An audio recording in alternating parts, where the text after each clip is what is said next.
Skill development కేసులో చంద్రబాబు గారికి Andhra Pradesh high court bail మంజూరు చేసిన నేపథ్యంలో ఏపీ హైకోర్టు తీర్పును సవాల్ చేస్తూ ఏపీ సిఐడి పోలీసులు సుప్రీంకోర్టును ఆశ్రయించిన నేపథ్యంలో ఈరోజు స్కిల్ డెవలప్మెంట్ కేసు సుప్రీంకోర్టులో విచారణ జరగబోతోంది. అసలు ఎటువంటి అంశాలు చర్చ కొట్టేటువంటి అవకాశం ఉంది? చంద్రబాబు తరపు న్యాయవాదులు ఎటువంటి వాదనలు వినిపించే అవకాశం ఉంది? అలాగే ఏపీసీఐడి పోలీసుల తరపు న్యాయవాది ఎటువంటి వాదనలు వినిపించే అవకాశం ఉంది అనే అంశాలకు సంబంధించి ఈరోజు మనతో మాట్లాడేందుకు ప్రముఖ మహిళా న్యాయవాది రజనీ గారు మనతో ఉన్నారు. రజనీ గారు నమస్తే. నమస్తే అండి. మేడం, హైకోర్టు ఇచ్చినటువంటి తీర్పును సవాల్ చేస్తూ ఏపీసీఐడి పోలీసులు సుప్రీంకోర్టును ఆశ్రయించారు. స్కిల్ డెవలప్మెంట్ కేసులో ఈరోజు సుప్రీంకోర్టులో విచారణ జరగబోతున్న నేపథ్యంలో ఏంటి మేడం, ఇరుపక్షాల న్యాయవాదులు ఎటువంటి వాదనలు వినిపించే అవకాశం ఉంది అంటే ఏం చెప్తారు? సార్, ముఖ్యంగా ఈ రోజు నాకు సిఐడిని చూస్తే చాలా సంతోషంగా, అసలు ఇంట్రెస్టింగ్ గా ఉందండి. ఎందుకంటే అవినాష్ రెడ్డి గారి బెయిల్ విషయంలో తెలంగాణ హైకోర్టు బెయిల్ ఇస్తే దాన్ని ఛాలెంజ్ చేస్తూ సుప్రీంకోర్టుకి వెళ్ళి బెయిల్ క్యాన్సిల్ చేయలేకపోయినటువంటి సిబిఐ ఈ రోజు మా ఆంధ్ర సిఐడి చూడండి ఎంత యాక్టివ్ గా పనిచేస్తుందో.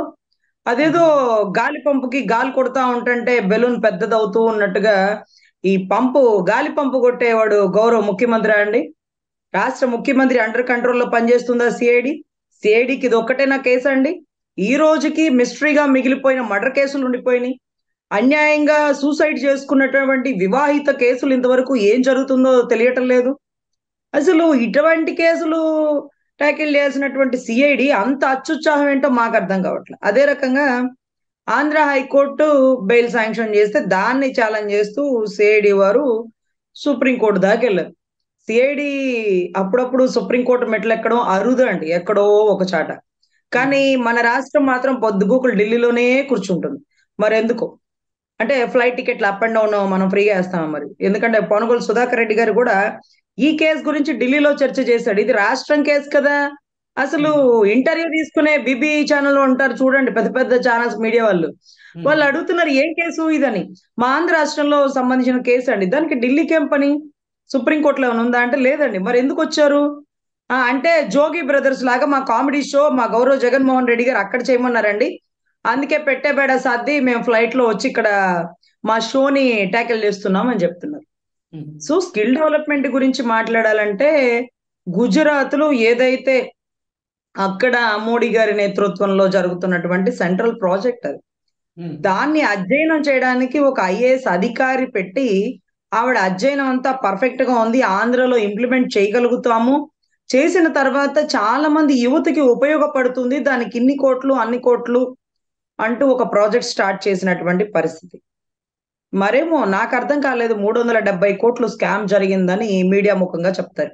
రిమాండ్ రిపోర్ట్ లో 245 కోట్లని మాత్రమే ప్రస్తావించింది. ఆఖరికి కొండంతవి ఎలుక పట్టినట్టుగా 22 కోట్లు 10 కోట్లు ఎంతో దొరికినాయి అన్నారు కదండి. అదేంటది పార్టీ ఫండ్ కదా. సో అట్లా ఒక 23 కోట్లు ఎంతో దొరికినాయి పార్టీ ఫండ్ అన్నారు. ఆ పార్టీ ఫండ్ కి వాళ్ళు ఎవిడెంట్రీ చూపించారు.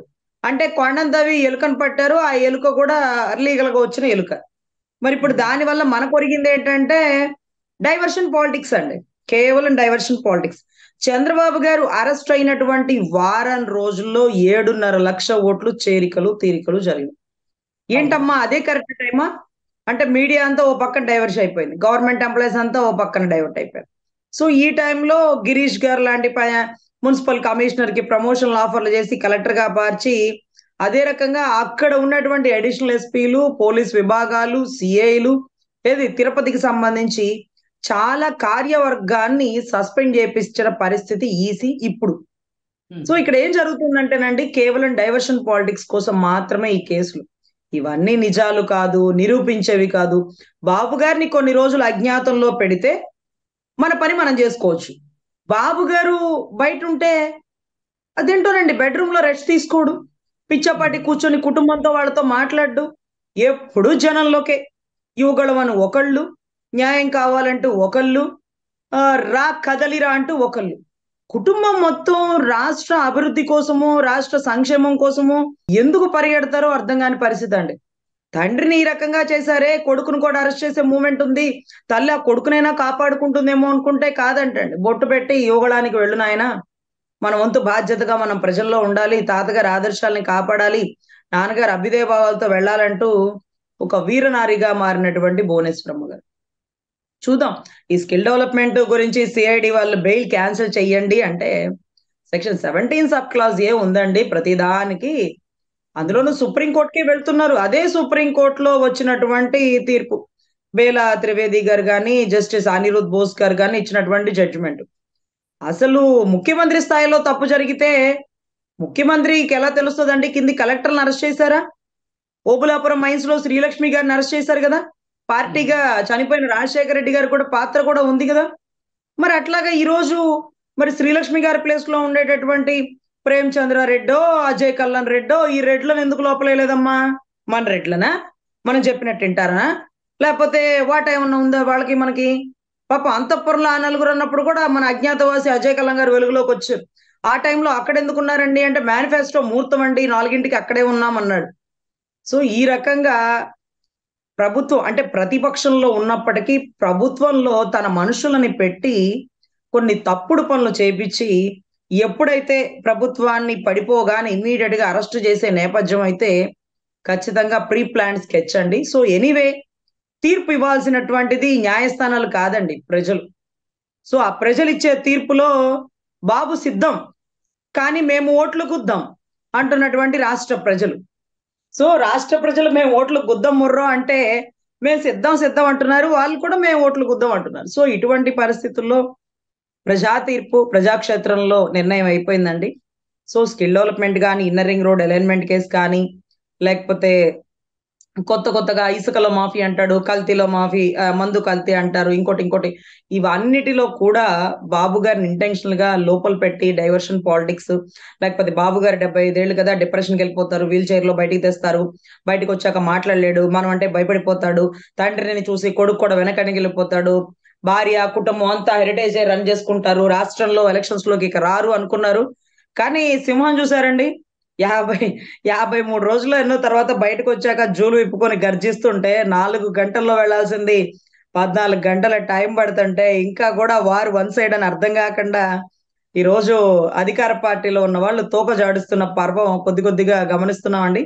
ఎనీవే స్కిల్ డెవలప్మెంట్ లో సిఐడి ఖచ్చితంగా బెయిల్ క్యాన్సిల్ చేయమని పర్వం అయితే 100% రాదండి. ఆ కేసును కొట్టివేయడం అవుతుంది. ఆఫ్టర్ ఎలక్షన్స్ అంటారు, వాయిదా డేట్ ఇస్తారు. ఖచ్చితంగా దేనికైనా వాయిదా పద్ధతి ఉంటుంది కానీ జూన్ పోతే మార్చి పోతే ఏప్రిల్ ఏదో అన్నట్టుగా ఎగ్జామ్స్ కి లాగా. సో వాళ్ళు పాపం కేసు వేయగానే ఆఫ్టర్ ఎలక్షన్స్ అంటారు అనమాట. అంటే ఏదో ఒక వాయిదా డేట్ వస్తుంది, ఈ వాయిదా డేట్ కి ప్రభుత్వం పడిపోతుంది. ఆధారాలు అన్ని పట్టుకుంటే ఇవన్నీ తప్పుడు కేసులు, రాజకీయ కుట్రకోణంతో వేసిన కేసులు అని సిఐడి దాఖలు చేసినటువంటి పిటిషన్ అయితే సార్ లింగంనేని రమేష్ గారి ఇల్లు కూడా జప్తు చేసేస్తానంది అండి సిఐడి. గోడలు దూకి అర్ధరాత్రులు గెటప్లు మార్చి గోడలు దూకి ఆ భార్య పక్కన పడుకున్న భర్తను ఎత్తుకొచ్చారు. నా భర్త ఏమన్నా మర్డర్ చేసినాడా అంటే కాదు ఫేస్బుక్ లో పోస్ట్ పెట్టాడంట. అదేంటండి మా వాళ్ళ అందరి మీద పోస్టులు పెడితే మీరు రారా, మీరు జగన్మోహన్ రెడ్డి గారి కుటుంబానికే పనిచేసే సిఐడి వల్ల అని ఒక వివాహిత అడిగిందండి. మా తెలుగుదేశం ఆడబిడ్డల్లో ఎంతమంది మీద మీరు ట్రోల్ చేస్తున్నారు, మినిస్టర్ స్థాయిలో ఉన్న అనిత గారి మీద ట్రోల్ చేసినారు, ఇంకొకళ్ళ మీద చేశారు, తప్పుడు స్టేట్మెంట్లు ఇస్తున్నారు కదా, మరి మీరు రారా అంటే మాకు ఎవరికి రావాలో మాకు తెలుసులేండి అన్నారు. అప్పుడు ఆవిడ అడిగిందండి, పాపం చదువులేని ఒక వివాహిత అడిగింది, అదేంటది మీరు ముఖ్యమంత్రి కిందే పని చేస్తారా, అందరి కింద పని చేయరా, మరి ఇదిగో ఇలా ట్రోల్ చేస్తున్నారు, మరి కేసు పట్టుకొని గోడలు దూకి వాళ్ళని కూడా పట్టుకొస్తారా అంటే అలా చేయలేమమ్మా, మాకు ఇన్స్ట్రక్షన్స్ ఏం వస్తే అవే చేస్తాం. ఇన్స్ట్రక్షన్ ఎక్కడి నుంచి వస్తాయండి, జగన్మోహన్ రెడ్డి గారి దగ్గర నుంచి వస్తాయని అడిగిందండి.